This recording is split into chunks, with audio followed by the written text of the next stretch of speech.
This is only a test. Today, though, that test did not go as planned, and the state is responding to backlash they've received after millions of people received confusing alerts on their cell phones. Our Chris Conti spoke with state officials today. Chris, despite the confusion, they say this test was needed. They do, Rory, and this was the first time that they actually had a statewide test since back in 2010 when we had the May floods.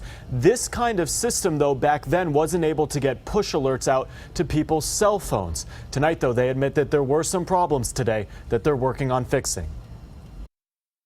I've got tabs up here to post. This is the place where that alert you received on your phone today Statewide emergency came from. So say I want to post a wireless emergency alert. As TEMA's external relations expert, Dean Fleener knew that when he hit send today, millions of cell phones would get his alert.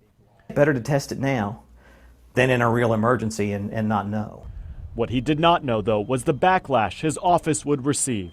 We certainly didn't want to scare anybody. TEMA hasn't tested their statewide alert system since 2010. Back then, cell phones couldn't receive these kinds of geographically based warnings. But today's was missing the word test. Do you think just the simple words, "this is a test," would have helped? That's exactly right, and we should have said test. Officials here quickly learned their phone system couldn't handle the call volumes they got. But for them, these are the kinds of kinks they wanted to work out. It's better to do that now while we're not in an emergency, to know what we need to do when the real emergency happens. What concerns Dean most, though, are people who may turn off these alerts now. I would say please don't do that. Even if it made you mad today that you got it, please don't do that, because there will be a time when that capability is going to be the way that we communicate with you. It was only a test, but for TEMA, this test didn't make the grade.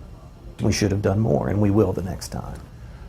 Another issue that the state identified today, their website was overwhelmed with users and actually crashed at one point. Just another thing that they're going to address and try to fix before the next time they do a statewide test like this.